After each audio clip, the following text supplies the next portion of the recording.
Bonjour et bienvenue sur La Voie de l'Être, l'émission qui vous invite à un voyage intérieur à la découverte de vous-même.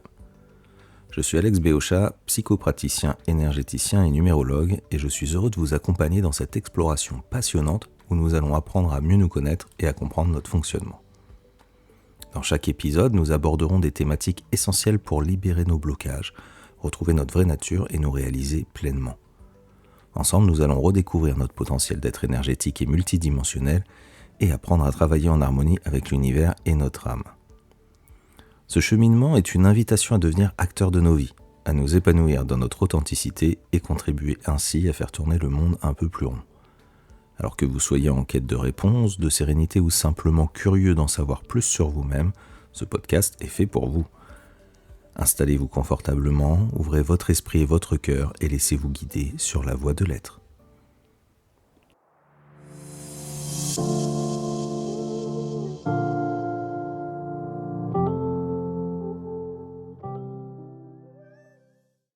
Bonjour à toutes et à tous et bienvenue dans ce nouvel épisode de La Voie de l'Être.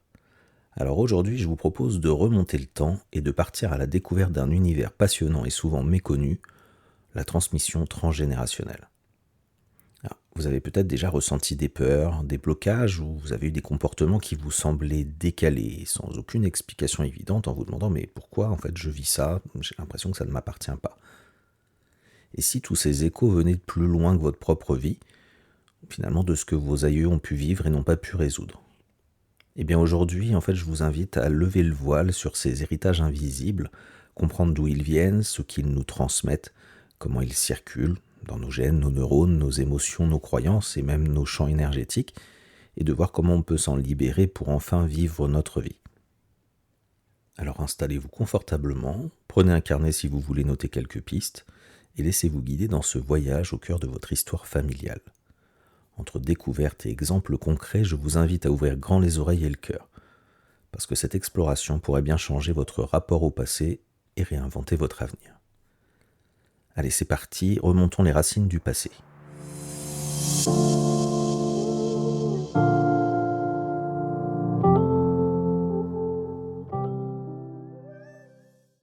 Alors déjà, quand on commence à s'intéresser à notre histoire familiale, il est important de se mettre dans un certain état d'esprit, parce qu'il ne s'agit ni de fouiller par curiosité, ni de juger, et encore moins de blâmer tous ceux qui nous ont précédés. En fait, ce qu'on cherche, c'est à comprendre ce qui nous a été transmis, parfois, voire même souvent de manière totalement inconsciente, et surtout ce qui ne nous appartient pas, ou en tout cas ce dont nous n'avons plus besoin pour décider au final ce qu'on garde et ce qu'on rend. Alors, on pourrait croire que c'est du passé et que ça n'a plus d'impact, mais en réalité, même si on ne s'en rend pas toujours compte, en fait, notre histoire familiale se glisse partout. On est souvent traversé par des fils invisibles, reliés à des histoires qu'on ne connaît même pas, des peurs, des blocages, des schémas qui semblent venir de nulle part, et pourtant ils ont une origine. Par exemple, cette peur irrationnelle de manquer d'argent alors qu'aujourd'hui tout va bien. Eh bien peut-être qu'un aïeul a tout perdu dans une faillite. Ou encore un blocage affectif inexplicable. Peut-être c'est un héritage d'un amour interdit ou d'une séparation douloureuse, d'un deuil qui n'a jamais été fait. Alors on ne parle pas ici d'un traumatisme dont on nous aurait parlé. Non, ce sont souvent plutôt des mémoires silencieuses qui sont transmises sans mots, par des gestes, des regards, des silences et bien d'autres choses. Et ces mémoires, en fait, elles voyagent à travers les générations, un petit peu comme des paquets cadeaux invisibles qu'on reçoit à la naissance. Et à l'intérieur de ces cadeaux, eh bien, il y a des émotions, des schémas, des croyances, des forces, des traumatismes, des secrets. Parfois c'est une pépite, une force intérieure, une capacité à rebondir, une intuition. Merci Mamie Louise, survivante de guerre. Et puis parfois c'est un caillou dans la chaussure, un petit peu comme cette peur de manquer alors que tout va bien, parce que l'arrière-grand-père a tout perdu un jour d'octobre 1929, le krach boursier. Et ces paquets, on les ouvre un jour, sans savoir qui nous les a envoyés, et on se demande pourquoi on porte ce poids-là. Alors attention, le but ce n'est pas de réparer la lignée, parce que c'est pas à nous de guérir les blessures des autres. Par contre, ce qu'on peut faire en revanche, c'est se libérer à travers ces blessures. C'est reprendre notre pouvoir, et pour ça, il faut remettre chacun à sa juste place dans l'arbre familial, les vivants comme les morts, les absents, les exclus, les oubliés. Parce que souvent, en fait, on se rend compte qu'on a pris une place qui n'était pas la nôtre. Alors, peut-être qu'on porte la colère d'un grand-père, la tristesse d'une tante oubliée, ou le rôle d'un enfant qui n'a pas pu exister assez longtemps. Et tout l'enjeu, ça va être ça, de devenir un passeur de paix, de redonner à chacun sa place pour enfin prendre pleinement la sienne. Pas pour colmater les blessures d'hier, mais surtout pour ne plus les transmettre demain. Parce que transmettre, ce n'est pas répéter. On ne guérit pas le passé, mais on peut changer notre relation à lui. Alors avant qu'on entre vraiment dans le vif du sujet, j'aimerais qu'on prenne un petit moment pour revenir sur la notion d'arbre généalogique. Parce que si on est honnête, on a tous grandi avec cette image, un grand arbre et tout en bas, tout petit, nous. On est au niveau du tronc, voire même encore en dessous du tronc, et au-dessus de nous, les branches, nos parents, nos grands-parents, tous nos ancêtres. Et c'est comme ça qu'on nous l'a toujours montré, et moi aussi j'ai été conditionné à le voir comme ça, et je m'en sers même encore souvent dans mes lectures en psychogénéalogie. C'est devenu un réflexe et c'est finalement un automatisme. Mais en préparant cet épisode, je me suis posé une simple question. Est-ce que cette représentation de l'arbre généalogique a vraiment du sens ? Parce qu'en fait, si on y pense bien, quand on se met tout en bas de notre arbre familial, inconsciemment, on se retrouve à porter tout ce qu'il y a au-dessus de nous. Un petit peu comme si c'était à nous de soutenir toutes les branches, tous les ancêtres, toutes les histoires. Et symboliquement, ça c'est lourd. Ça revient à dire quelque part je suis le pilier, c'est moi qui dois porter, réparer, faire survivre tout ce qui a été, et ça crée une espèce de poids invisible, une sorte de devoir implicite. Et si on se reconnecte à la biologie de l'arbre, on réalise un truc tout bête. C'est qu'en fait un arbre, ça ne pousse pas par les branches. Un arbre, ça pousse grâce à ses racines. Et ce sont elles, les racines, qui vont puiser dans le sol, faire monter la sève, nourrir le tronc, et permettre à l'arbre de croître, de s'épanouir, de créer ses propres branches, ses propres feuilles. Et nos ancêtres, ce sont nos racines, pas nos branches. C'est eux qui vont nourrir ce que nous devenons et c'est à partir d'eux que l'on pousse. Mais nous, on est la pousse actuelle. On est ce qui grandit aujourd'hui, on est l'arbre qui pousse au-dessus de la terre, celui qui prend vie dans l'ici et maintenant. Alors je me suis demandé, mais pourquoi est-ce qu'on ne représente pas l'arbre généalogique dans ce sens-là, dans le sens biologiquement logique ? Et en creusant un petit peu, j'ai découvert que les premières représentations des arbres généalogiques remontent au XIIe siècle. Et à l'époque, l'arbre en fait était à l'endroit quelque part, c'est-à-dire les ancêtres étaient en bas, comme les racines, et les descendants dans les branches en haut. Jusqu'au XVe siècle, on restait à peu près fidèle à cette logique végétale et biologique. Mais au XVIIe siècle, tout s'inverse parce qu'on commence à représenter les vivants en bas et les ancêtres qui s'étendent vers le haut. Alors pourquoi ? Simplement pour des raisons pratiques. C'est comme quand ça s'est démocratisé et quand on faisait les recherches, on ne savait pas à l'avance qui seront les descendants, combien il y en avait. C'était plus facile de construire l'arbre en remontant le fil des ancêtres au fur et à mesure des découvertes. Et du coup, ce modèle inversé est devenu la norme jusqu'à aujourd'hui. Sauf que symboliquement, je trouve que c'est quand même pas anodin, parce qu'en nous plaçant en bas, on se retrouve à porter tout l'arbre, alors qu'en réalité, on est poussé par lui. On n'est pas censé porter nos ancêtres, on pousse grâce à eux. Nos ancêtres sont notre sol, notre humus, notre sève, et nous on est l'arbre d'aujourd'hui. On est libre de pousser droit ou de danser avec le vent si ça nous chante. Et quand on comprend ça, il se passe quelque chose d'assez profond. Au final, on sort de la culpabilité du « il faut que je répare ce qu'ils ont vécu » ou alors « je dois perpétuer ou honorer leur mémoire coûte que coûte ». Non, en fait, on peut juste accueillir ce qui nous est transmis et à partir de là, choisir notre propre direction. Peut-être que c'est ça la véritable image à garder en tête. Je ne suis pas l'arbre de mes ancêtres, je suis celui qui pousse grâce à eux. Mais je pousse là où moi je choisis d'aller. Le transgénérationnel, au final, c'est un peu comme un filtre appliqué sur notre vie, sans notre accord conscient et éclairé. Une teinte, une ambiance, un flou parfois qui n'est pas le nôtre. Et le travail, ça va être d'apprendre à voir clair à travers ce filtre pour choisir ce qu'on garde, ce qu'on rend, ce qu'on transforme. Alors non, bien sûr, il ne s'agit pas de juger, de rejeter la faute sur nos ancêtres, il s'agit de comprendre pour se réapproprier sa vie, parce qu'on ne peut pas changer ce dont on n'a pas conscience. Mais une fois qu'on voit, par contre, on peut choisir, et ça, c'est le début de la liberté. Nous ne sommes pas le prolongement des branches d'hier, nous sommes la forêt de demain. Et tout commence quand on regarde nos racines pour mieux choisir la direction qu'on veut prendre. Mais alors ces fameuses racines, celles qui viennent nourrir notre arbre, que nous transmettent-elles vraiment ? Nos ancêtres, qu'ils soient proches ou lointains, qu'est-ce qu'ils ont laissé derrière eux à l'intérieur de nous ? Alors, on ne parle pas ici d'un héritage qu'on irait chercher chez le notaire comme un bien matériel ou une maison de campagne. Non, ce dont je vous parle ici, c'est d'un héritage plus subtil, un héritage invisible et pourtant qui est bien réel. Un petit peu comme une dot symbolique qu'on reçoit à la naissance, mais sans savoir exactement ce qu'il y a dedans, et qui va agir en douce, souvent à notre insu. Et parce que chacun de nos ancêtres a vécu des choses, des joies, des blessures, des émotions fortes, des rêves inachevés, des secrets parfois même très lourds, et tout ça, ça laisse une empreinte, eh bien, on peut imaginer ça un petit peu comme un testament invisible, un bagage psychique, émotionnel et symbolique qui va être transmis de génération en génération. Et ce qui va être essentiel de comprendre, c'est que ce ne sont pas les événements eux-mêmes qui vont se transmettre, mais bien l'information émotionnelle ou symbolique qui est rattachée à ces événements. C'est ce que la personne a ressenti, ce qu'elle a vécu de manière intense, ce qui a pris du sens pour elle, ce qui n'a pas été digéré. Par exemple, si je reprends l'exemple de tout à l'heure, c'est pas la faillite de l'arrière-grand-père qui se transmet. En fait, ça va être le sentiment d'échec, la peur de manquer, ou alors la honte d'avoir tout perdu, qui va être en lien avec cette faillite. Alors concrètement, que peuvent nous transmettre nos ancêtres ? Eh bien d'abord, chaque famille a ses propres règles, son propre mode de fonctionnement, ses valeurs, ses codes, et ça se transmet. Alors parfois de façon explicite, avec les phrases comme par exemple chez nous les émotions ça se garde pour soi, ou encore il faut toujours se montrer fort peu importe ce qu'on traverse, mais bien souvent c'est de façon beaucoup plus implicite. On sent qu'il y a des choses qu'il ne faut pas dire, des attitudes qu'on doit adopter, et sans qu'on nous les ait jamais vraiment expliquées. Appartenir à une famille, à un clan, c'est quelque chose de naturel, c'est instinctif. Et d'ailleurs, dans la nature, on le voit bien et on le sait, en fait, les animaux le savent, être exclus du groupe, c'est en fait ne pas survivre.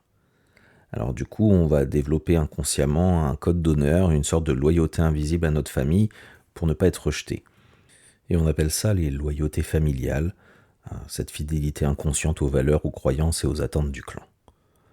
Par exemple, une femme qui, génération après génération, va choisir des hommes absents ou violents, parce que toutes les femmes avant elle ont connu ça, et même si elle veut autre chose, eh bien elle s'enferme inconsciemment dans un schéma répétitif pour rester fidèle à ce qu'elle croit être normal dans sa lignée.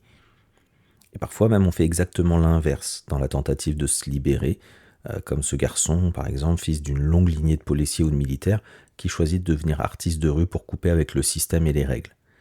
Mais en vérité, même en se rebellant, il reste identifié à son clan puisqu'il agit toujours en réaction à son clan. Et tout ça, en fait, ça va façonner des croyances familiales, avec des phrases qui vont tourner dans notre tête sans qu'on sache vraiment d'où elles viennent. Soit parce qu'on les a entendues, mais des fois elles sont transmises de façon plus implicite, comme l'argent ça pousse pas sur les arbres, les hommes sont tous les mêmes, chez nous on ne divorce pas, la réussite ça attire la jalousie.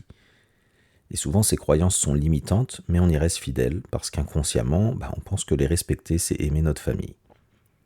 Par exemple, une personne brillante qui s'auto-sabote professionnellement parce que chez elle, il ne faut pas faire de vagues, il vaut mieux rester discret que briller. Puis il y a aussi les injonctions qui vont être transmises.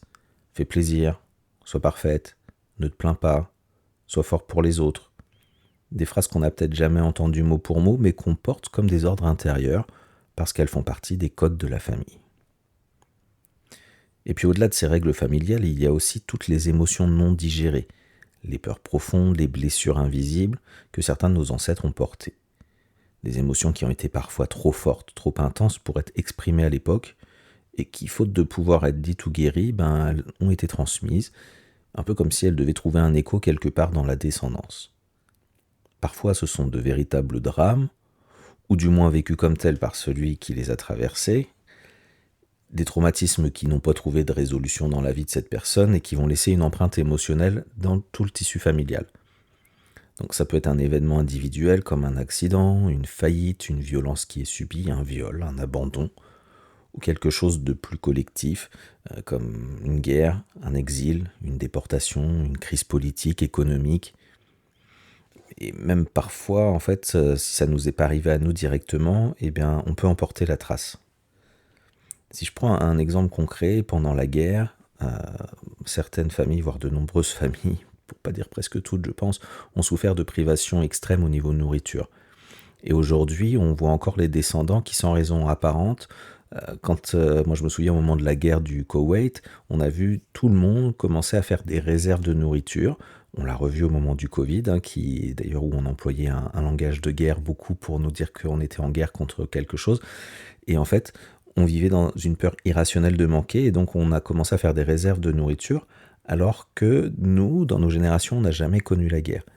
C'est indirectement une mémoire qui a été transmise par nos ancêtres, qui eux ont traversé ces épreuves-là et en ont tiré des conséquences. Mais on peut aussi bien porter en nous la trace d'un exil douloureux, d'une spoliation ou d'une trahison qui est restée enfouie.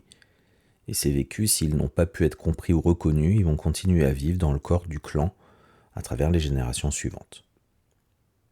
Et puis on a aussi, dans ce qui nous est transmis, les deuils impossibles à faire. Un enfant mort trop jeune, une femme qui est décédée en couche, un père qui s'est suicidé, une mère qui a été assassinée, un frère qui est tombé trop tôt à la guerre.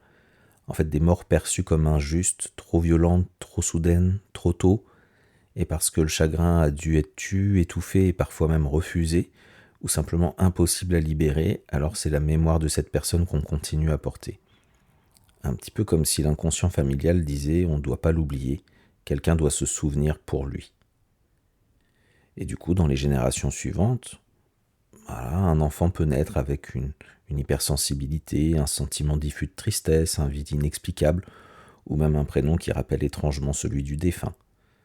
Ça peut donner aussi une personne qui a une peur panique de l'eau sans aucune raison apparente, sans aucune logique, et qui va découvrir qu'un de ses arrière-grands-parents est mort noyé. Au-delà de ces morts, on a aussi des choses, et il y en a dans toutes les familles, les secrets, les non-dits. Ce qui a été trop honteux, trop douloureux ou trop culpabilisant pour être raconté. Comme par exemple un enfant né hors mariage, un adultère, une adoption qui était cachée, un crime, une orientation sexuelle taboue à l'époque. Parce qu'il faut savoir qu'en fait, ce qui nous semble aujourd'hui être quelque chose de normal, comme un enfant qui naît avant le mariage, à l'époque, c'était quelque chose qui n'était pas accepté, donc qu'il fallait taire réellement. Et en fait, tous ces secrets, ces non-dits, ce sont des réalités humaines qu'on a enfouies au plus profond dans ce qu'on appelle la crypte. Et ces secrets, ils vont se transmettre en silence jusqu'à ce qu'un jour, quelqu'un les ressente, les devine ou les révèle. Et puis dans ce qui nous est transmis, il y a aussi les dettes familiales. Parce que chaque famille a son livre de compte symbolique. Et si quelque chose n'a pas été réparé, reconnu ou équilibré, ça peut se transmettre pour se régler après. Par exemple, une famille où un grand-père a volé son associé, et des générations plus tard, un descendant n'arrive pas à gagner d'argent, ou il perd tout dès qu'il en gagne, un peu comme si quelque part la famille essayait de rembourser une dette morale. Ou encore cette mère qui a tout sacrifié pour sa fille, et on retrouve des générations plus tard une fille qui n'arrive pas en fait à vivre sa vie et qui finalement se sacrifie pour sa mère comme s'il fallait rembourser la dette. Alors attention, dans tout ce que nos ancêtres nous transmettent, il n'y a pas que des pierres sur le chemin. Heureusement, il y a aussi tous les trésors, la force, la résilience, la créativité, les talents, les ressources, les belles valeurs qui se transmettent aussi.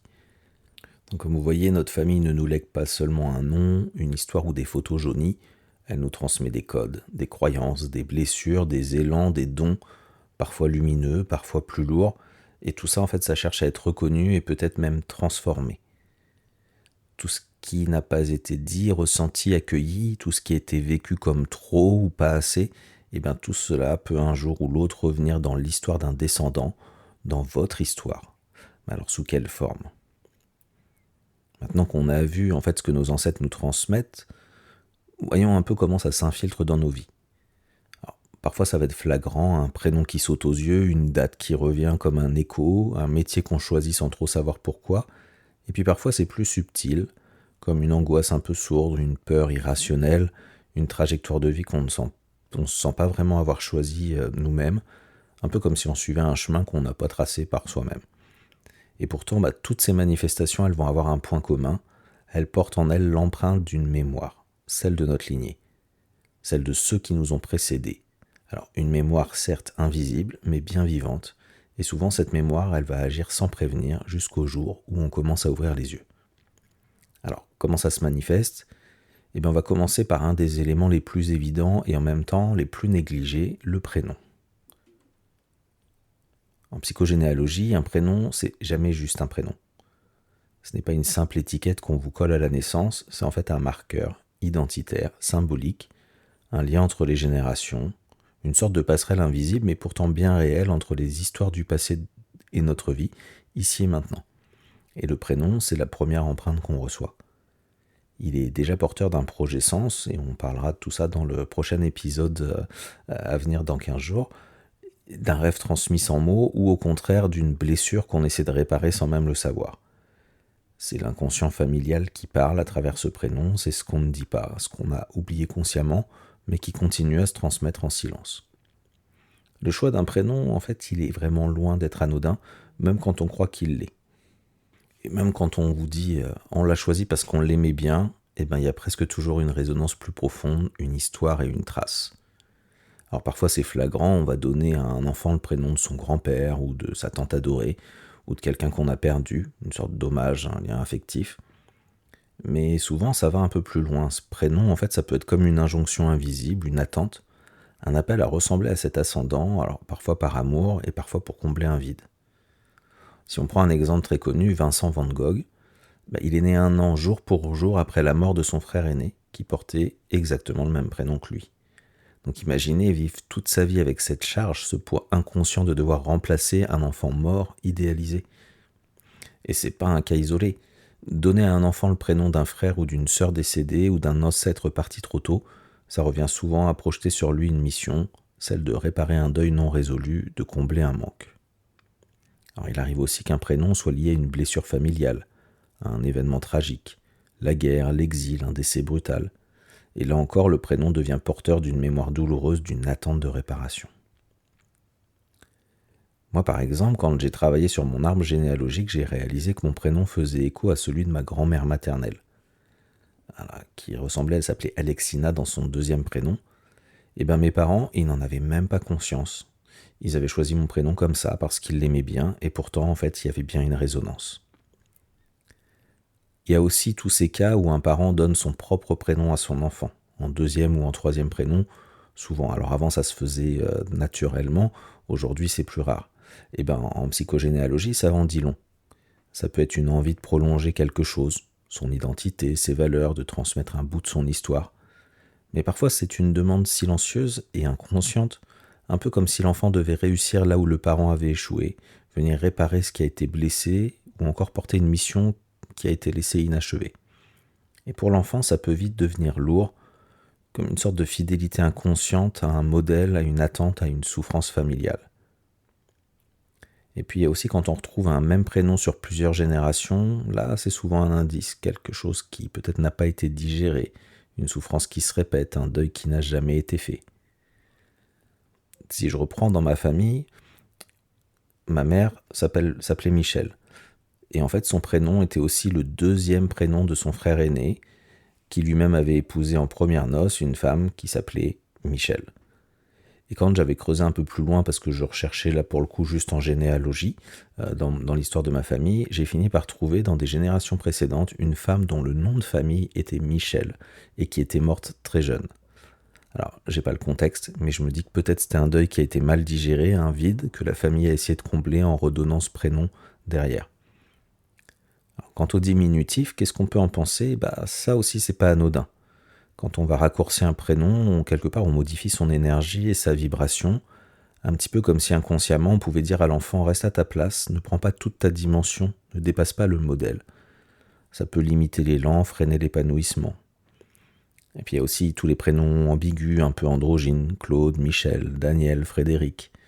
Et souvent ça peut refléter un flou dans le désir parental. Un garçon, une fille, c'était pas très clair sur ce qu'on voulait, et l'enfant, des fois, ça peut arriver, peut grandir avec une identité un petit peu plus floue et moins affirmée. Après, on a aussi les prénoms composés, comme Jean-Paul, Marie-Claire, et souvent ça raconte une séparation difficile à une autre génération. 2 enfants qui ont été séparés, un couple qui a été déchiré par la guerre ou par l'exil, un deuil, et là, l'inconscient familial va chercher à rassembler ce qui a été brisé. Certains prénoms portent aussi carrément un sens symbolique ou mystique, c'est-à-dire qu'on n'est pas sur un héritage de prénom de la famille. Par exemple, on a tendance à dire que Nathalie est liée à tous les problèmes de natalité, donc aux naissances difficiles. Thomas, qui signifie jumeau en hébreu, qui peut évoquer le jumeau perdu ou oublié dans l'arbre. Luc et Lucie, qui évoquent la lumière, donc l'enfant peut être chargé d'apporter un renouveau, de révéler ce qui a été caché, de mettre en lumière. Ou Marie, qui va renvoyer souvent à la notion de sacrifice, surtout dans les familles qui sont marquées par la religion. ou d'autres encore comme René, il doit renaître, peut-être pour remplacer un défunt, ou Denis, qui est un peu un clin d'œil au déni. Sylvie, alors Sylvie, il faut qu'il vive un espoir peut-être après un enfant qui est mort. Les prénoms comme Ange ou Angèle sont souvent donnés à des enfants qui peut-être peuvent incarner un petit être perdu avant en rappel, voilà ce petit ange qu'on a perdu. Ou Florent, le flot qui rend, c'est-à-dire peut-être une mémoire de noyade. Après, on a des liens qui rappellent aussi par rapport au métier, comme Philippe, Hippolyte, Anne, qui vont évoquer les chevaux, Julien, Pascal, qui vont être associés au berger, Colette, Joseph au menuisier, Cécile, Grégoire à la musique. Voilà, certains prénoms vont nous ramener même à des figures religieuses ou mythologiques, un peu comme si l'enfant devait incarner un idéal d'archétype. Et puis certains prénoms portent parfois une attente. Vous vous appelez Victoire, peut-être qu'on attendait de vous que vous répariez une série d'échecs, que vous soyez enfin celle qui gagne. Espérance, peut-être que vous êtes arrivé après un deuil, une fausse couche, pour incarner le renouveau, la promesse. Et Pierre, est-ce qu'on peut dire le roc, le pilier? Mais est-ce que c'est le rôle que vous avez choisi ou un rôle qu'on vous a assigné dès la naissance? En fait, tous ces prénoms, c'est un peu comme des messages codés, des indices. Chaque prénom va avoir sa vibration, son histoire, son cadeau et puis parfois son fardeau. Et en psychogénéalogie, on considère que le prénom, c'est une véritable carte d'entrée dans le clan qui porte en lui des mémoires, des désirs et des attentes. Et l'objectif, ce n'est pas de s'en détacher systématiquement, c'est de le regarder en face, de s'interroger à qui je suis relié et à quoi surtout. Parce qu'une fois qu'on le sait, on peut faire des choix, garder ce qui fait sens et rendre ce qui ne nous appartient pas. Et une fois qu'on a ouvert les yeux sur les prénoms, on va commencer à repérer d'autres échos dans notre histoire. Parce que parfois, ce qu'on hérite, ce ne sont pas juste des traits de caractère ou des objets, ce sont aussi des répétitions. Et parmi elles, il y en a qui reviennent plus souvent, notamment les répétitions de dates. Alors attention, ce n'est pas la date elle-même qui est transmise. Ça ne va pas être par exemple le 14 avril en tant que tel. Ce qui va se transmettre, c'est ce que cette date représente émotionnellement. C'est l'énergie qui est liée à cette date, que ce soit un choc, un deuil, une peur, une blessure. Et ce qui est fou, c'est qu'on va retrouver dans les familles des événements marquants qui reviennent à la même période ou au même âge. Des décès, des naissances, des séparations, des accidents, des mariages, un petit peu comme si une mémoire inconsciente se rejouait à travers le temps. On appelle ça le syndrome d'anniversaire, et c'est un peu comme si le corps, la mémoire familiale, l'inconscient en fait se souvenait. Même si nous, à un niveau conscient, on ne sait absolument rien de ce qui s'est passé. Par exemple, un grand-père, un arrière-grand-père meurt à 40 ans dans un accident. Et des années plus tard, son fils, puis son petit-fils vivent eux aussi des crises à 40 ans. Un divorce, un licenciement, une grosse dépression, un choc, une rupture, quelque part. Ou encore plusieurs membres d'une même famille qui se marient le 15 juin, sans savoir au final que c'est la date anniversaire d'un suicide dans la lignée qui a séparé un couple. Une femme qui va vivre une séparation très difficile à 39 ans. Et en creusant, en fait, elle va découvrir que sa mère, à 39 ans, a perdu son propre père. Alors, est-ce que c'est une coïncidence ou un écho inconscient? Ou encore un homme qui tombe systématiquement malade chaque mois d'octobre. Bon, rien de flagrant médicalement, on ne comprend pas. Et puis il apprend que son grand-père est mort dans un accident en octobre, 60 ans plus tôt. Une femme qui fait une fausse couche à la même période que sa grand-mère, sans jamais avoir su que sa grand-mère avait vécu ça. Mais son corps, lui, s'en souvenait. Alors, pourquoi ça arrive? Ces répétitions, souvent, c'est un peu une tentative inconsciente de guérir une blessure ou de maintenir un lien symbolique avec un ancêtre, comme si l'histoire disait « Souviens-toi, il s'est passé quelque chose ici, on ne peut pas l'oublier ». Et puis parfois, la mémoire va encore plus loin, plus subtilement. Le grand-père d'une patiente est mort gazé à l'âge de 25 ans pendant la guerre. Et cette même femme, à ses 25 ans, quand elle a eu 25 ans, a développé une pleurésie. Sachant que la pleurésie, c'est l'inflammation de la plèvre, donc qui est l'enveloppe qui protège le poumon. Un peu comme si finalement son corps inconsciemment cherchait à protéger ses poumons, comme pour lui dire « souviens-toi de ton grand-père ». Mais les dates ne sont pas les seules à se répéter, il y a aussi les comportements, les parcours de vie, les histoires qui tournent en boucle génération après génération. Des schémas qu'on peut voir très clairement comme des échecs amoureux qui se répètent, des séparations toujours autour du même âge, des addictions, des faillites, des conflits familiaux qui ressurgissent aux mêmes périodes, les disputes mère-fille de génération en génération ou les relations fusionnelles ou trop coupées. Ou encore quelqu'un qui vous dit mais je tombe toujours sur le même type d'homme, peut-être qu'il peut y avoir cette origine transgénérationnelle. Par exemple, 3 générations de femmes qui quittent leur conjoint à 35 ans. Et quand on remonte, on découvre qu'une ancêtre a été abandonnée pendant la guerre à cet âge-là. Ou alors une famille avec plusieurs cas de dette, de faillite, et en creusant, on découvre un ancêtre ruiné dont personne n'a jamais osé parler. Ou encore plusieurs hommes dans une lignée qui refusent des promotions et derrière un aïeul qui a dit non à un poste à responsabilité parce que ça impliquait une trahison de ses valeurs. Alors pourquoi ça se répète ? Eh bien parce que souvent on est loyal sans le savoir. On rejoue des histoires par fidélité à quelqu'un, par peur de trahir une mémoire. Voilà, souvenez-vous ce qu'on avait appelé les loyautés invisibles. Et ça va loin parce que ça touche les études, les relations, la santé, les choix de vie. Un enfant qui rate son bac, comme ses cousins, sa mère, son oncle avant lui. Des hommes qui disparaissent ou fuient brutalement leur famille. Et derrière, on découvre des exils, des abandons, des ruptures non digérées. Moi, je me souviens d'une patiente il y a une vingtaine d'années. Je travaillais avec elle sur son arbre généalogique. Et en fait, on a découvert une répétition assez flagrante. C'est-à-dire qu'à chaque génération, dès qu'une femme tombait enceinte, derrière, il fallait qu'elle se séparait du père derrière. Soit de son propre choix, soit c'était du choix de l'homme, soit l'homme partait. Et ça sur 4 générations, donc en remontant que par les femmes, la même chose. Et puis en remontant un peu plus loin, en fait, on se rend compte qu'à l'origine, il y a une arrière-grand-mère qui a élevé seule sa fille. Voilà ce qui est transmis dans l'histoire. D'après les dates, on devrait se retrouver approximativement au moment de la Deuxième Guerre mondiale. Les histoires qui sont racontées, c'est que cette femme aurait eu une fille de père inconnu. Mais on peut potentiellement imaginer derrière autre chose, c'est-à-dire si le père avait été un soldat allemand. Parce qu'à l'époque, c'était vraiment tabou, même dangereux, on sait ce qu'on faisait aux femmes, il valait mieux dire qu'il n'y avait pas de père plutôt que d'avouer une liaison avec un Allemand. Et du coup, le message inconscient transmis pourrait être il faut se séparer rapidement du père pour me protéger moi-même et protéger mon enfant. Et bien résultat, chaque génération l'a répété sans savoir pourquoi. Et en plus, le destin a même glissé quelques indices, comme une descendante qui a épousé un militaire, ou une autre qui a épousé un homme qui s'appelait France de nom de famille. Et ma patiente, elle, en fait, elle restaurait des objets anciens. En tout cas, c'était comme si à travers leur vie, toutes ces femmes avaient reproduit l'injonction, la mémoire en fait du passé, le programme qui avait été mis en place de il faut se séparer pour la survie des enfants et de soi-même. Et puis, même si c'est un peu moins courant, il y a aussi des métiers qui reviennent génération après génération, parfois sans même qu'on s'en rende compte ou qu'on soit au courant. Par exemple, un jeune qui va se lancer dans le travail du bois sans raison apparente et qui va découvrir que son arrière-grand-père était menuisier, un métier dont on ne lui avait jamais parlé. Ou alors une famille dans laquelle, en fait, en dressant l'arbre, on va découvrir que tous les aînés sont devenus enseignants. Ou alors un enfant qui devient médecin sans avoir été influencé par ses parents, et en creusant, en fait, il apprend qu'un aïeul est mort faute de soins. Parce que parfois, le métier, c'est une manière de réparer un traumatisme aussi, ou de rendre hommage à une blessure de la lignée.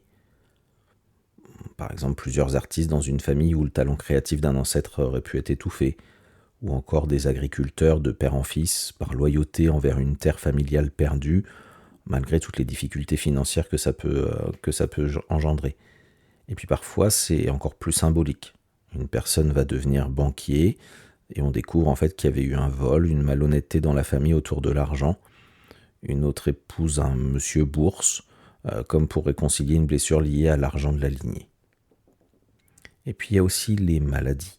Celles qui se répètent à des âges précis, celles qui semblent surgir à la date anniversaire d'un événement douloureux, un petit peu comme si le corps gardait une mémoire de ce que notre tête a oublié.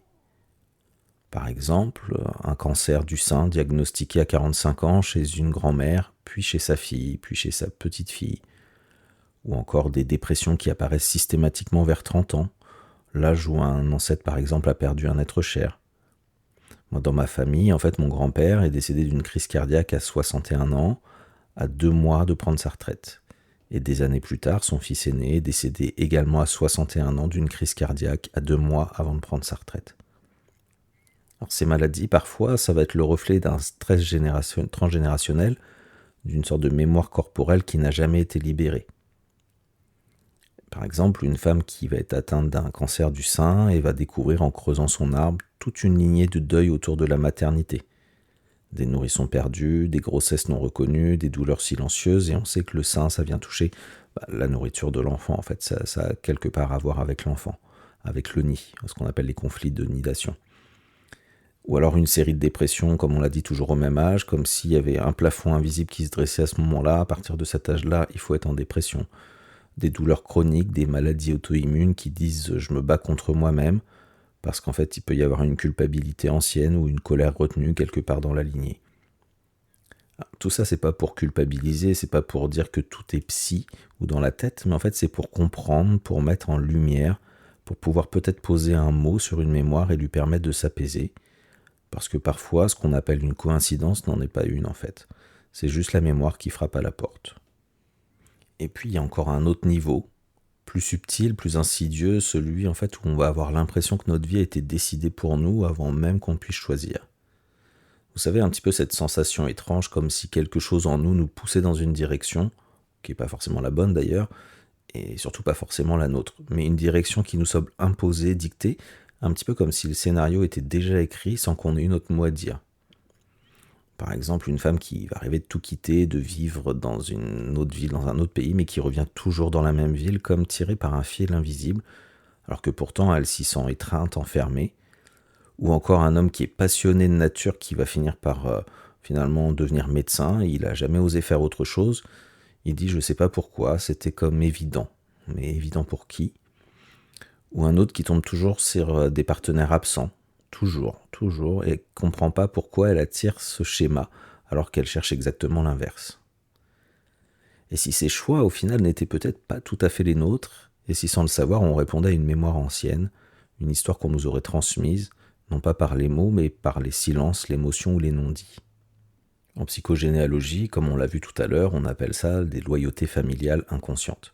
C'est-à-dire des schémas, des missions, des peurs ou des dettes symboliques qu'on porte sans le savoir, comme des fidélités silencieuses à un ancêtre, à une blessure, à un traumatisme, parfois même à un destin brisé.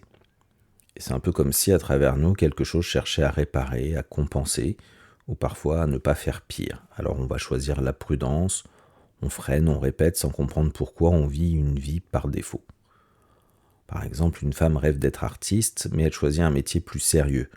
Et en creusant, elle découvre en fait que sa grand-mère, mère célibataire, a dû abandonner ses rêves professionnels pour élever ses enfants. Mais l'histoire de sa grand-mère aurait pu être également qu'elle avait poursuivi au contraire sa carrière artistique au point de mettre sa famille en danger financier. Et dans les deux cas, en fait, la petite fille hérite du message « joue la sécurité, protège les tiens ». Et du coup, sa liberté créative, elle reste coincée.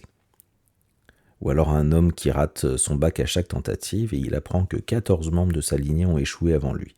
Et quel est le point commun? Eh bien, dans l'histoire, on finit par retrouver un ancêtre humilié publiquement par un professeur. Donc c'est pas l'examen en fait qui porte en lui, c'est plutôt la blessure. Ou alors Aline, par exemple, qui ressent une peur irrationnelle de manquer d'argent et n'ose jamais dépenser, même lorsqu'elle en a les moyens. Et après enquête, elle découvre que ses grands-parents ont tout perdu pendant la guerre et ils ont vécu dans la peur du lendemain. Et ce traumatisme qu'ils n'ont pas pu résoudre s'est transmis inconsciemment et influence encore aujourd'hui ses choix et ses émotions. Et puis parfois, ces blocages, ils ne viennent même pas d'un traumatisme réel, mais d'un mensonge qu'on a raconté pour protéger l'honneur familial. Moi, je me souviens, quand j'ai fait une formation en kinésiologie, le formateur nous a raconté que sans raison apparente, il avait subi un contrôle fiscal plutôt dur. Et son fils, dans la même période, en fait, même s'il demandait, il n'obtenait jamais de promotion. Alors, des blocages. Et ce qu'il connaissait de son histoire familiale, c'était que son arrière-grand-mère avait été ruinée après la mort de son mari. Voilà, le mari était décédé, et du coup, comme elle ne travaillait pas, il n'y avait plus d'argent. Donc une version tragique et respectueuse. Mais en fait, en creusant un peu plus l'histoire, ils apprennent que le mari n'était pas mort. Qu'en fait, il était simplement parti avec une femme plus jeune et surtout tout l'argent. Donc le mensonge, en fait, il s'est transmis comme une vérité. Parce qu'il fallait plutôt qu'elle reste veuve et pas une femme trompée. Et la loyauté à cette illusion, elle a créé un interdit comme ne gagne pas trop, ne réussit pas trop, ne trahit pas. Et quand ce secret a été révélé, étonnamment, il nous a expliqué que son contrôle fiscal, les contrôleurs sont partis en disant on n'a rien trouvé, on ne sait pas, alors que ça bloquait. Et son fils, comme par magie, dans le mois qui a suivi, a obtenu une promotion. Alors c'est assez dingue, et c'est un peu comme si une fois que la vérité était nommée, la vie elle pouvait enfin continuer à circuler. Toutes ces transmissions, en fait, elles peuvent engendrer des véritables freins dans notre vie actuelle, des blocages qui persistent, des répétitions douloureuses, des situations qui semblent se rejouer malgré nous. Et souvent, on va entendre cette phrase « je veux avancer », mais il y a quelque chose qui m'en empêche sans qu'on sache, comme un frein invisible, un plafond qu'on ne voit pas, mais qu'on ressent à chaque pas. Ça peut toucher l'amour, l'argent, la réussite, la santé, et bien souvent, il n'y a pas de cause identifiable dans notre propre histoire. Par exemple, une femme qui n'arrive pas à s'engager dans une relation, elle a beau chercher, il n'y a rien qui s'explique dans sa vie, et plus tard, elle découvre qu'il y avait un amour perdu dans la génération au-dessus, et que le deuil n'a jamais été fait, et que la place était encore occupée, donc finalement, elle ne pouvait pas s'engager dans quelque chose puisqu'elle était encore liée. Une autre aussi, qui tombe par exemple toujours sur des hommes fuyants, et qui apprend plus tard que son grand-père avait été porté disparu pendant la guerre. Ou un homme qui enchaîne les échecs professionnels malgré ses compétences, et derrière, on va retrouver une mémoire d'un ancêtre ruiné pendant la crise économique, par exemple. Et puis parfois, c'est pas notre tête, mais notre corps, nos émotions qui crient ce que la mémoire familiale a tué.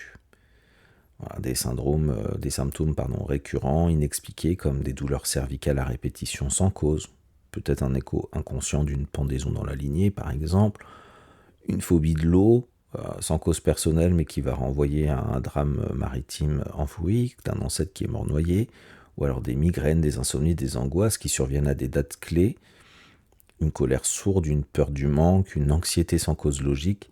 Le corps, lui, va se souvenir. Ou alors des addictions sévères qui résonnent avec un ancêtre alcoolique ou exilé, des enfants qui manifestent des troubles du comportement alors qu'un ancêtre a été rejeté, abandonné ou même effacé des mémoires familiales, ou des couples qui répètent les mêmes violences ou ruptures génération après génération malgré la volonté de faire autrement. Parce que ce qu'on hérite, en fait, ce ne sont pas des faits, ce sont les émotions, comme on l'a vu, et les ressentis non digérés, les vibrations figées dans le temps, et tant qu'elles ne sont pas reconnues, elles se rejouent encore et elles viennent nous bloquer. Alors attention aussi, tous les exemples que je donne ne sont pas des vérités absolues. Gardez bien en tête, c'est pas parce que je parle de douleur cervicale en lien avec une pendaison que forcément si vous avez une douleur cervicale, c'est en lien avec une pendaison. Ce ne sont que des exemples pour vous montrer un petit peu comment les choses peuvent se manifester. Mais gardez bien votre libre arbitre par rapport à ça, et surtout pour tout ce qui touche aux problèmes médicaux, une consultation médicale est indispensable. Et puis on le sait, chaque famille a vécu à un moment ou à un autre une mort tragique, brutale, vécue comme injuste, inacceptable et dont le deuil n'a pas pu être fait pour différentes raisons. Il peut s'agir d'une fausse couche, d'un bébé mort-né, d'un oncle mort à la guerre, d'une sœur disparue trop tôt ou une mère ou un père qui est décédé quand l'enfant était trop jeune, un suicide dont on ne parle pas, un accident brutal. Et puis il y a un enfant qui naît quelques mois ou quelques années après, parfois avec la même date ou avec le même prénom ou un prénom dérivé, et cet enfant, sans le savoir, va porter la mémoire du mort. Comme s'il ne pouvait pas être pleinement lui, un petit peu comme s'il vivait dans l'ombre de quelqu'un d'autre, cet autre qu'il fallait absolument faire revivre. C'est ce qu'on appelle le syndrome du gisant, un phénomène aussi invisible que lourd, c'est-à-dire celui d'un enfant de remplacement qui vient sans le savoir occuper la place d'un défunt. Alors, pas n'importe quel défunt, un mort dont le départ a été vécu comme injuste, brutal et inacceptable. Et on retrouve chez ces personnes souvent des symptômes assez troublants et similaires comme une fatigue inexpliquée, une mélancolie sourde, une sensation d'être figé comme bloqué dans la vie, une culpabilité d'être vivant ou d'être heureux, une peur de mourir aussi, ou des troubles du sommeil, une façon de dormir avec les bras en croix sur le torse, un petit peu comme quand on est dans le cercueil, des symptômes, et puis du coup de ne pas bouger la nuit, des symptômes physiques parfois sans cause médicale, des douleurs chroniques, des maladies qui peuvent résister au traitement, puis parfois une tendance à s'habiller en noir, un petit peu comme si le deuil inconscient s'exprimait à travers les vêtements. Et le syndrome du gisant, c'est ça, c'est une identification inconsciente à un mort qu'on n'a pas pu honorer. Si je vous donne quelques exemples, par exemple, Paul souffre de douleurs chroniques au dos sans explication médicale, connue en tout cas, satisfaisante. Et il vit avec une sensation de lourdeur constante, un petit peu comme s'il portait un poids invisible. En travaillant en thérapie, et puis en faisant des recherches, il découvre que son arrière-grand-père est mort à la guerre et que son corps n'a jamais été rapatrié, qu'il n'a jamais vraiment été enterré. Et Paul est né à la même date que ce grand-père. Il réalise qu'il porte à ce moment-là dans son corps le souvenir silencieux de cet homme qui finalement n'a pas eu de sépulture, et ce poids devient littéralement son dos, son fardeau. Un autre exemple, Clara par exemple, qui peut consulter parce qu'elle se sent vide, sans désir, incapable de se projeter, et c'est à 35 ans en fait qu'elle commence à ressentir ce vide existentiel, un petit peu comme si sa vie s'arrêtait là, alors qu'avant c'était pas le cas. Quand elle explore son arbre généalogique, elle va découvrir qu'il y a une tante maternelle qui est morte brutalement à 35 ans dans un accident, et que c'est un sujet qu'on n'avait jamais abordé en famille. En fait, on n'a jamais parlé, comme si c'était trop douloureux. Elle n'a jamais vraiment même eu connaissance de cette tante. Eh bien, la mémoire de cette tante qui était restée taboue, en fait, elle s'est sans doute cristallisée en elle. Clara, en fait, qui a comme deuxième prénom le même prénom que cette tante décédée, va occuper inconsciemment la place de cette tante et va vivre comme si elle devait mourir symboliquement à cet âge-là, à 35 ans. Un autre exemple, par exemple, une mère qui va remarquer que sa fille de 12 ans s'habille exclusivement en noir. Alors, même si on voit bien que les ados, c'est quand même des couleurs qu'ils abordent de façon générale. Mais en explorant l'arbre familial, elle va découvrir que la jeune fille pourrait être la gisante d'une sœur de son grand-père, qui était une religieuse décédée après une vie de sacrifice. Et en racontant cette histoire à sa fille, et en l'autorisant à ne pas porter ce deuil, eh bien la jeune fille, petit à petit, commence à porter des vêtements plus colorés. Et en fait, le changement va s'opérer lorsque la place du défunt va enfin être connue et va libérer symboliquement l'enfant de cette charge invisible. Et puis dans ce que nos ancêtres nous transmettent, comme on l'a vu tout à l'heure, il y a aussi ces héritages inconscients issus des non-dits, des secrets, des traumatismes non exprimés dans une famille, et qui malheureusement vont se manifester dans la vie d'un descendant, sans lien apparent en tout cas, jusqu'à ce qu'on creuse un peu. C'est ce qu'on appelle en transgénérationnel, en psychogénéalogie, les fantômes psychiques. Alors rien à voir avec les esprits qui sont cachés sous des draps blancs. Ici, il s'agit en fait de mémoire émotionnelle de ce qui a été étouffé, caché, et qui revient ailleurs, dans un autre corps, dans une autre génération. Pour vous donner quelques exemples, par exemple, Julie, qui va être une artiste douée, mais à chaque fois qu'elle s'apprête à exposer son travail, elle se paralyse, elle tombe malade, ou elle trouve une excuse pour ne pas y aller. Et elle découvre qu'il y a une ancêtre maternelle, qui était elle aussi artiste, qui a été internée pour trop de sensibilité à l'époque, et qui s'est suicidée. Et ce destin, on n'en a jamais vraiment parlé dans la famille, c'était un petit peu tabou et honteux. Il vit à travers Julie qui associe inconsciemment l'expression personnelle avec le danger en fait d'être emprisonnée et du coup de se suicider. Et donc elle vit dans l'ombre d'un passé non digéré et surtout dont elle n'a pas connaissance puisqu'il s'agit d'un secret. On peut avoir aussi par exemple Elodie qui développe dès l'adolescence un sentiment profond d'abandon, une peur panique d'être rejetée. Elle est aussi hypersensible à la honte et elle fait tout pour plaire, pour être aimée, quitte à s'effacer complètement. En explorant l'histoire familiale, elle va découvrir que sa grand-mère a eu un enfant hors mariage et pour des raisons de pression sociale et familiale, elle s'est vue contrainte de l'abandonner à la naissance. Et après, plus jamais personne n'a parlé de cet enfant, un petit peu comme s'il n'avait jamais existé. Et sans le savoir, elle porte la trace de cette absence. C'était la trace d'un fantôme, celui de cet enfant qui n'a jamais été reconnu. Ou encore par exemple Mathieu, qui vit avec une violence intérieure inexpliquée. Il a des accès de colère, des cauchemars récurrents de guerre ou de poursuite alors qu'il n'a jamais vécu aucun traumatisme personnel. Et il découvre que dans sa lignée, il a un grand-père soldat qui est revenu brisé après avoir été impliqué dans une affaire violente pendant la guerre, mais en fait il n'a jamais parlé de ce qu'il a vu ni de ce qu'il a fait. Un silence plombé, une espèce d'omerta, et sans le savoir, Mathieu portait cette violence non exprimée. Et sa rage, en fait, n'était pas la sienne, c'était une violence transmise qui cherchait à trouver quelqu'un pour être entendu. On peut aussi parler de l'histoire d'Anaïs, qui a toujours eu cette sensation bizarre de ne pas appartenir à sa famille, un petit peu comme si c'était une étrangère parmi les siens.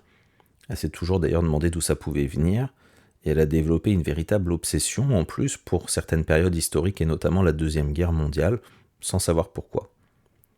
Et puis un jour, en discutant avec une vieille tante, elle découvre que sa famille avait des origines juives, mais qu'après la guerre, ils ont tout caché, tout effacé, même le nom de famille qui a été changé. Et du coup, Anaïs comprend à ce moment-là pourquoi elle cherchait d'où elle venait, et ce fantôme-là, c'était une identité niée, une racine qu'on avait voulu couper, mais qui cherchait finalement encore à pousser. Ou alors un autre exemple, voilà, Julien qui, à chaque fois que sa vie se passe bien, il trouve un moyen de se saboter. Il se sent presque coupable d'être heureux, il a toujours l'impression qu'il ne mérite pas ce qu'il a. En remontant dans son arbre généalogique, il apprend que son arrière-grand-père a survécu à un énorme accident de mine. Tous ses collègues sont morts et lui a été le seul survivant. Il n'en a jamais parlé, il a vécu dans la honte et dans la culpabilité jusqu'à sa mort. Et sans le savoir, Julien portait cette culpabilité du survivant, un peu comme si lui aussi devait s'excuser d'être encore en vie. Alors pourquoi ces transmissions existent-elles ? Parce qu'en famille, on aime, et parfois on aime jusqu'à s'oublier.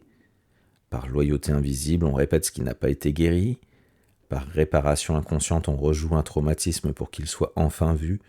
Et parce que le silence, le tabou, l'oubli n'efface rien, il déplace la douleur vers un autre corps, vers une autre vie. Mais tout ça, ce n'est pas une fatalité, et prendre conscience, c'est déjà commencer à guérir. Parce que la psychogénéalogie, c'est pas pointer du doigt le passé ni accuser qui que ce soit, c'est simplement remettre les choses à leur place, donner une voix à ce qui a été tu, une place à ce qui a été effacé, et pour que le présent puisse enfin respirer. Parce qu'en fait, tant qu'un traumatisme reste dans l'ombre, il va chercher à se rejouer. Tant qu'un secret n'est pas dit, il va chercher un corps, une voix, un descendant pour le porter. Mais à partir du moment où on voit, où on comprend, où on nomme ce qui a été enfoui, alors il y a quelque chose qui peut commencer à changer, et ces mémoires-là, une fois éclairées, elles peuvent se transformer, et avec elles nos choix, nos émotions et notre liberté. Donc se libérer, c'est possible. Pas en coupant les liens, mais en redonnant à chacun sa place, en rendant à chacun ce qui lui appartient, en disant ça, ce n'est pas à moi de le porter, et en osant pour la première fois peut-être vivre sa propre vie pour de vrai. Alors quand on parle de transmission transgénérationnelle, on ne parle pas juste de ce qu'on hérite comme un prénom, un patrimoine, une histoire, mais aussi de la manière dont tout ça circule, souvent en silence d'une génération à l'autre. Et comprendre comment ces choses-là se transmettent, ça me semblait important pour mieux percevoir comment on peut s'en libérer derrière.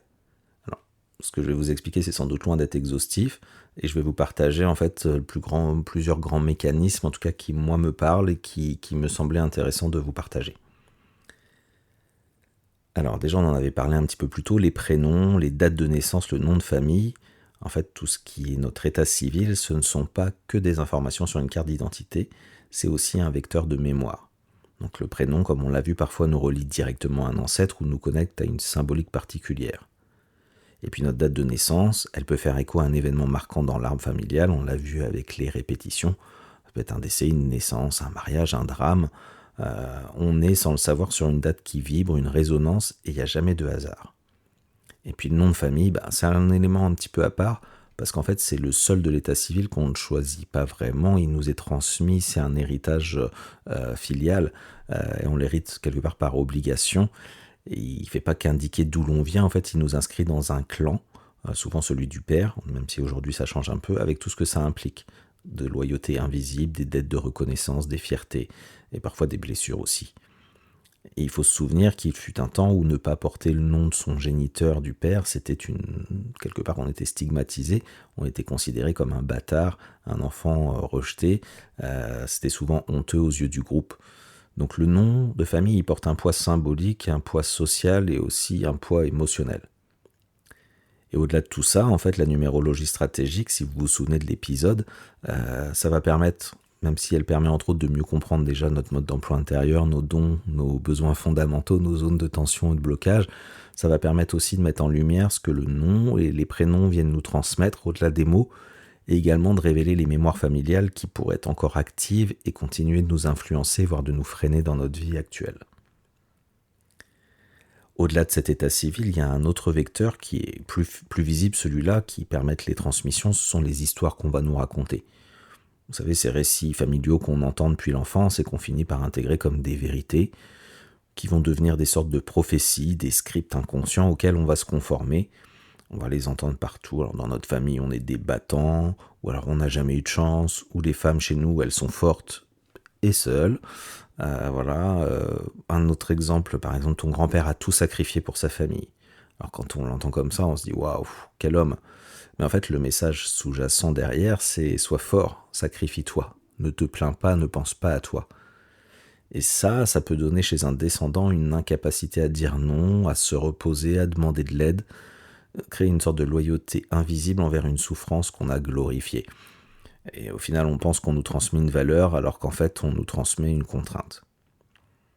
Et puis parfois, ce qu'on reçoit, c'est une version arrangée de la vérité, un mensonge pour protéger, mais voilà, ce qu'on ne dit pas, ça continue pour le coup d'agir. Par exemple, on vous a toujours dit ton oncle est mort dans un accident de voiture. Et c'est ce que tout le monde vous raconte depuis toujours. Mais 30 ans plus tard, en fait, vous apprenez qu'en réalité, il s'est suicidé après une rupture et avoir fait une dépression profonde. Et ce mensonge, en fait, il a créé comme un trou dans le récit familial. Et comme par hasard, dans les générations suivantes, on va retrouver des jeunes avec des pensées suicidaires qui comprennent pas pourquoi, ou des gens qui ont des peurs irrationnelles de la voiture, ou une tristesse constante sans qu'on en retrouve la cause. Parce qu'en fait, le non-dit il va agir comme un fantôme. Vous savez, cette émotion bloquée, non digérée, qui va rester vivante dans le champ familial et qui indique parfois des fausses données. Et puis parfois, en fait, le récit en fait, va être positif, du moins en apparence, même si derrière, en fait, il cache une douleur qui n'est pas reconnue. Par exemple, on vous a dit, ouais, ton arrière-grand-mère, c'était une femme forte, elle a élevé ses enfants seule. Alors c'est vrai, mais ce qu'on n'a pas dit, c'est que son mari l'a battue pendant des années avant de l'abandonner, et qu'elle a été rejetée par les siens. Un peu comme si le récit avait été un peu nettoyé pour ne garder que la belle partie, c'est-à-dire le courage. Et en fait, on gomme la violence, on l'efface, on efface la honte, en fait, on efface aussi le côté humain. Et du coup, chez les descendantes, on peut retrouver des femmes trop fortes qui ne savent pas demander d'aide, des schémas de couple toxiques ou violents, une peur de l'abandon qui n'a jamais de nom. Voilà, tout ça, ça peut se transmettre. Un autre exemple aussi, c'est quand on entend dans notre famille on est solide, on ne montre pas nos émotions, on est fort. En surface, ça a l'air puissant, on se dit waouh, ça c'est un super héritage.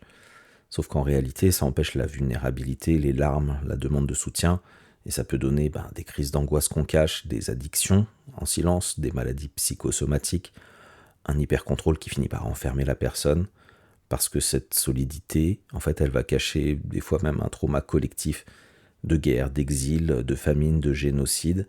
Et le masque de force, c'est comme un héritage, c'est-à-dire que c'est le masque qu'on a développé face à cette blessure, et c'est ça qui est transmis, sauf qu'en fait, en sous-jacent, il y a quand même la blessure, l'émotion censurée, qui, elle, de toute manière, va toujours chercher à ressortir.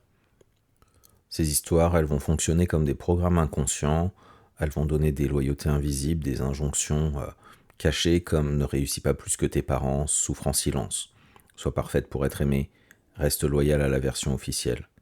Et puis parfois on découvre, comme on l'a vu tout à l'heure, que l'histoire racontée n'était pas la vraie. Alors maintenant on va parler de la transmission plutôt biologique, à travers notre corps. Parce que les traumatismes s'enregistrent aussi dans notre biologie et ils se transmettent aux générations suivantes à travers les gènes. Alors, vous connaissez un petit peu la génétique, on reçoit la moitié de l'ADN de notre mère, l'autre moitié de notre père, et cet ADN, en fait, quelque part, il contient le texte de nos gènes, des petites instructions qui font pousser nos cheveux, régulent notre pression sanguine, ou nous prédisposent par exemple à certaines maladies, nous donnent la couleur des yeux. Mais c'est pas tout, loin de là, parce qu'en fait il existe une branche de la science qu'on appelle l'épigénétique, qui nous apprend en fait aujourd'hui que l'expression de ces gènes peut être modifiée sans jamais toucher à la séquence elle-même.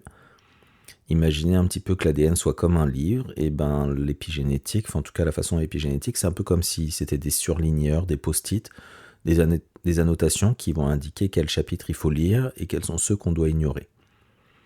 Et concrètement, ces marques épigénétiques, ces petits changements chimiques sur l'ADN, peuvent allumer ou éteindre certains gènes. On va les acquérir par notre environnement, bien sûr, le stress qu'on subit, l'alimentation, l'environnement physique, les traumatismes aussi qu'on traverse, ou encore l'exposition à des toxines. Et le plus étonnant, c'est que certaines de ces marques en fait, vont se transmettre à la génération suivante, voire à la suivante encore. La vie éprouvante finalement d'un grand-parent peut influencer le fonctionnement des gènes de ses petits-enfants. Et d'ailleurs, à l'université de Genève, il y a des scientifiques qui ont identifié il n'y a pas si longtemps que ça, qu'il y avait des cicatrices sur certains gènes liés à des traumatismes vécus par certaines générations qui persistaient au moins 3 générations plus tard. Mais après, si je reprends un exemple de cette expression génétique, par exemple chez les enfants des survivants de la Shoah, Les travaux de Rachel Yehuda, ils ont montré une modification d'un gène qui est un gène essentiel à la gestion du stress et du coup des taux de cortisol anormaux chez les descendants de ces survivants de la Shoah, un peu comme si leur organisme restait en alerte permanente alors qu'eux-mêmes n'avaient pas vécu l'horreur des camps.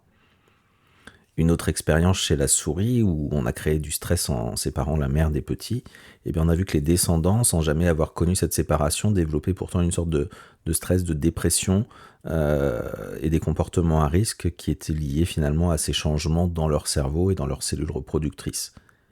Ou une autre étude encore, en fait, sur les souris, les pauvres, elles prennent beaucoup pour nous. On a conditionné en fait des souris à craindre une odeur particulière en associant cette odeur avec un léger choc électrique. Eh bien, leurs petits, quand ils étaient uniquement exposés à l'odeur, ils manifestaient eux aussi cette peur sans jamais avoir subi le choc électrique. Tout ça, ça nous montre en fait que la génétique va nous livrer le texte brut de nos gènes et que l'épigénétique va nous livrer les annotations qui vont moduler la lecture et influencer l'histoire de notre lignée. Autrement dit, en fait, notre corps va porter en lui la mémoire biologique de ce qu'ont traversé nos ancêtres, même quand on ignore complètement les histoires. Et si vous vous souvenez, d'ailleurs, dans l'épisode précédent sur l'inconscient, on a vu qu'on n'est pas avec un cerveau vide. Dès le départ, on dispose déjà quelque part de circuits neuronaux, de véritables programmes préactivés. Et ces autoroutes, quelque part cérébrales, façonnées en partie par nos gènes, vont venir se réactiver encore plus facilement au contact de nos parents, puisque eux-mêmes détiennent ces gènes-là. Ça va donc venir renforcer cette transmission génétique. Et après, il n'y a pas que l'ADN, parce qu'on va aussi capter d'autres informations familiales, simplement en observant nos parents, en tout cas ceux qui nous élèvent, grâce aux neurones miroirs. Alors, les neurones miroirs, pour faire simple, sont des cellules qui s'allument lorsqu'on réalise une action, mais aussi quand on voit quelqu'un d'autre le faire. Autrement dit, quand vous observez une émotion ou un geste chez un proche, votre cerveau active les mêmes zones que si vous viviez l'expérience vous-même. Imaginez un parent qui a beaucoup expérimenté la colère ou la peur. Il a au fil du temps renforcé certains réseaux dans son propre cerveau, et grâce à ces neurones miroirs, ces mêmes réseaux vont se mettre en place chez vous dès que vous l'observez. Ou encore quand un enfant voit sa mère fuir le conflit ou son père paniquer à l'idée de manquer d'argent, il ne fait pas qu'apprendre par ce qu'on peut lui dire, ses propres neurones s'activent comme s'il ressentait la même émotion. Voilà. C'est exactement ce qu'on appelle la modélisation comportementale, c'est-à-dire qu'on reproduit les schémas familiaux non pas parce qu'on l'a décidé, mais parce que notre cerveau est câblé pour assimiler ces modèles comme étant normaux. Bref, ces programmes neuronaux dans notre esprit vont se construire sur des expériences, les nôtres et celles de nos ancêtres, et font de nos schémas familiaux des réflexes. Pour s'en libérer, il faudra d'abord prendre conscience que notre biologie et notre façon de fonctionner sont chargées de mémoire transgénérationnelle, et puis mettre des mots sur ces héritages silencieux, et enfin choisir délibérément de dévier de ces programmes automatiques et de créer de nouveaux programmes. Et c'est ainsi, en fait, en nommant et en comprenant ces mécanismes que l'on peut commencer à réécrire notre propre histoire et à vivre librement. Après, la transmission en psychogénéalogie ne se limite pas à ce qui est visible. Elle va s'exprimer aussi de façon plus subtile et énergétique et au travers de tout le système familial. Pour essayer de comprendre, en fait, imaginez que la famille, c'est comme un grand organisme vivant où chaque membre, passé, présent et parfois même des membres qui ont été oubliés, vont occuper une place bien précise dans ce système. Ce système, en fait, comme tout système vivant, il va avoir un objectif fondamental, c'est rester en vie et maintenir son équilibre. Et donc dans ce système, chaque événement, que ce soit un décès, une exclusion, une maladie, un secret, va venir bouleverser l'équilibre. Un petit peu comme dans le corps humain, en fait, quand il y a une partie qui est touchée, c'est tout l'ensemble qui va s'adapter. Par exemple, si on se casse une jambe, ça va être les bras et l'autre jambe qui vont prendre le relais. On s'appuie sur des béquilles, on modifie notre posture, bref, en fait, on compense pour continuer à avancer. Mais tout ça, ça a un prix, puisque d'autres parties du corps vont se fatiguer, se surcharger, parfois même jusqu'à l'épuisement, puisqu'elles vont faire plus que ce qu'elles devaient faire. Et c'est exactement la même chose au niveau du système familial. Si un membre disparaît, exclut ou porte un fardeau trop lourd, alors un autre, ou plusieurs, souvent sans le savoir, va bouger pour rétablir l'équilibre du clan. Et cela, ça peut amener à quelqu'un à prendre en fait une place qui n'est pas la sienne, à porter une émotion qui ne lui appartient pas ou à répéter un destin familial. Par exemple, un enfant peut devenir le soutien émotionnel de sa mère après la perte du père, ou un petit-fils peut porter la mémoire d'un ancêtre oublié simplement parce que le système cherche à retrouver son harmonie. Et cette dynamique ne s'arrête pas là, et en fait elle se complète parfaitement avec la théorie des champs morphiques qu'a développé Rupert Sheldrake. Selon lui, en fait, chaque système vivant, que ce soit corps, espèce ou famille, possède un champ informationnel invisible. Ce champ, on peut l'imaginer un peu comme une grande bibliothèque énergétique, une sorte de réservoir d'informations, de mémoire, de blessures, de fidélité, enfin tout ce que contient l'histoire familiale. Et en fait, il va fonctionner par résonance, c'est-à-dire que tout être issu de ce champ va entrer immédiatement en phase avec l'information collective, même sans un contact direct. Il va relier du coup tous les membres du système, même à distance et au-delà du temps. Du coup, un geste, un fossé qui n'est pas comblé, un traumatisme ancien, ça peut venir pulser à travers les générations un peu comme un écho vibratoire.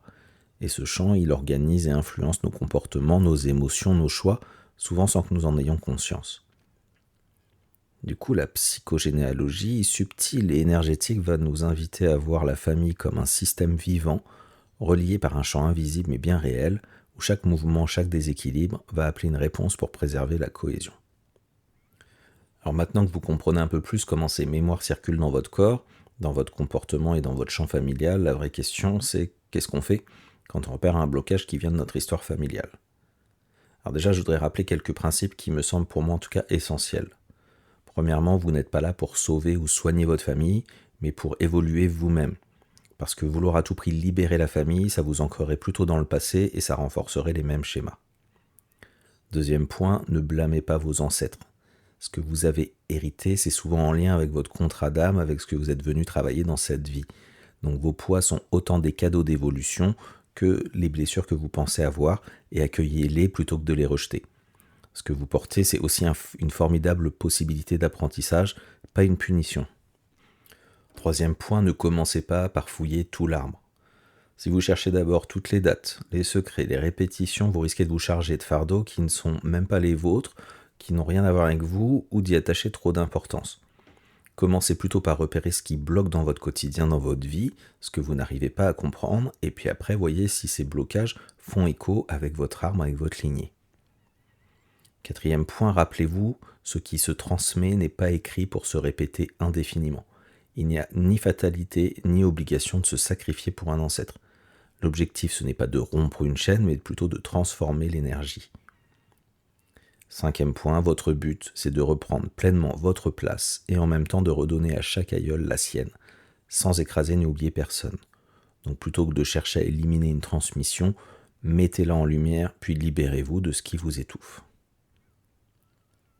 Après, comme à chaque fois, la toute première étape pour commencer, c'est la prise de conscience. Repérez ce qui vous bloque, un comportement, une émotion récurrente, une croyance qui vous freine.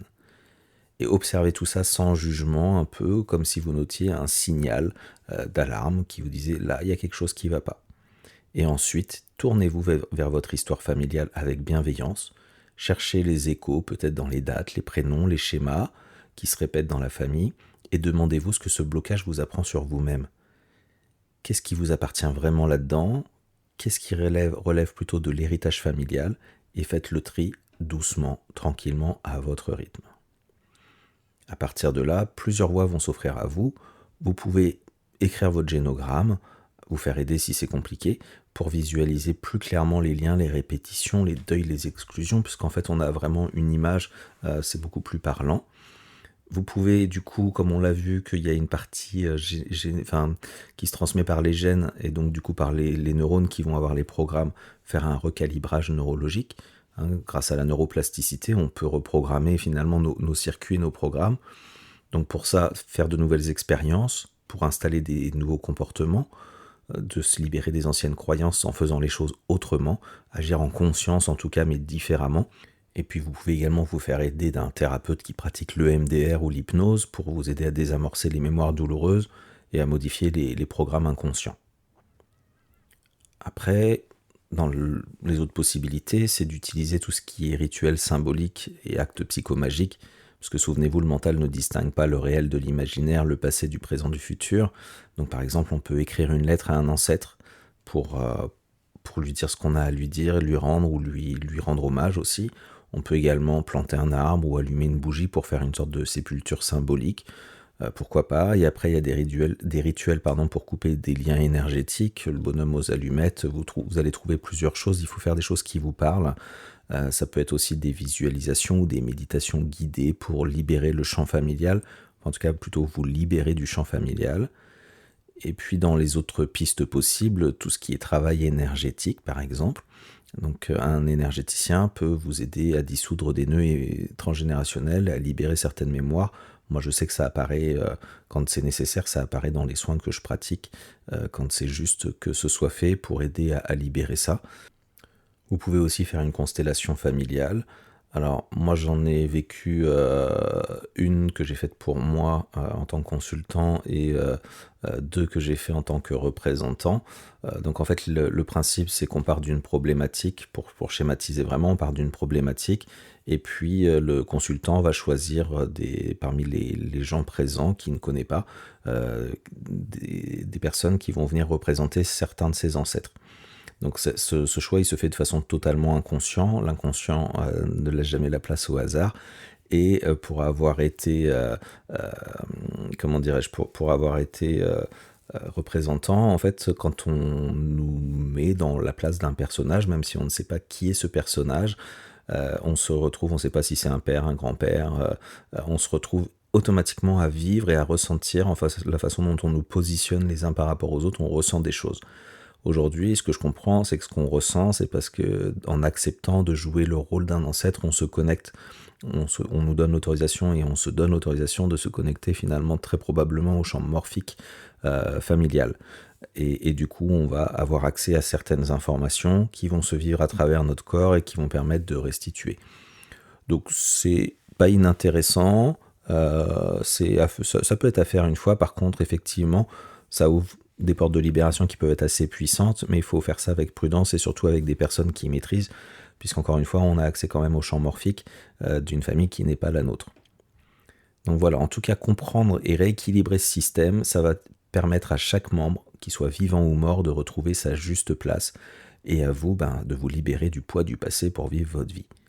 En pratiquant un petit peu ces différentes étapes, vous allez passer de spectateur à acteur, conscient de votre histoire, et vous n'êtes plus otage des scénarios familiaux, vous en êtes le créateur, tout en rendant à chacun sa place légitime dans l'arbre. J'insiste parce que du coup je pense que c'est vraiment important. L'idée n'est pas de réparer, c'est vraiment je prends ma place mais je redonne à chacun sa place, c'est de replacer chacun à sa place. Et n'oubliez pas, le transgénérationnel, c'est aussi un trésor. On peut y apprendre beaucoup de choses, il y a des belles choses qui sont transmises. Et puis on ne garde pas tout, on choisit consciemment ce qui mérite de vivre encore en nous. Loin d'être un fardeau, en fait, ça va devenir une opportunité d'évolution. C'est pas un combat contre notre passé, c'est une danse avec lui. Et revenir à son histoire pour mieux s'en détacher, ça va être quelque chose d'important pour permettre de choisir ce que vous gardez, ce que vous transformez et ce que vous allez offrir surtout aux générations futures pour vous sentir acteur de votre propre vie et enfin libre. Donc voilà, le chemin, c'est conscientiser, trier, rééquilibrer et danser avec ce qui nous précède pour inventer ce qui vient. Parce que ce qui est nommé prend moins de place et ce qui est honoré amène la paix.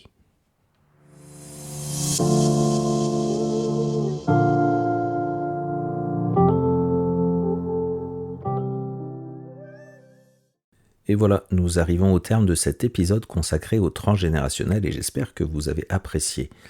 Nous avons vu ensemble ce qu'est ce lien invisible qui traverse les âges, ce qu'il nous transmet, que ce soit héros et fantômes, peurs et ressources, comment ces mémoires circulent en nous, biologiquement, psychologiquement, énergétiquement, et ce que nous pouvons en faire pour reprendre pleinement notre place. Les enfants portent en eux ce que leurs ancêtres n'ont pas pu résoudre, disait Françoise Dolto. Et si vous vous reconnaissez dans tous les mots de cet épisode, ce n'est pas une malédiction. C'est un appel, celui de mettre de la lumière là où il y avait du silence. Parce que comme on dit, on ne choisit pas son héritage, mais on choisit ce qu'on en fait. Le passé ne va pas décider de votre avenir, sauf si vous lui donnez ce pouvoir. Nos ancêtres vont nous offrir des racines, pas un destin tout tracé, et comprendre son arbre, c'est mieux grandir vers son ciel.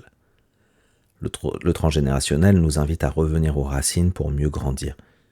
Il ne s'agit pas de rompre, mais plutôt de choisir la paix, choisir la vie, choisir de danser avec votre propre histoire. Alors qu'allez-vous faire de ce que vous portez ? Et quels héritages choisissez-vous de transmettre ? En tout cas, merci d'avoir voyagé avec moi aujourd'hui. Et si cet épisode vous a parlé, merci de le liker, partagez-le, discutez-en, explorez votre arme avec curiosité et bienveillance. Je vous dis à bientôt pour un nouvel épisode, toujours en quête de sens et de lumière.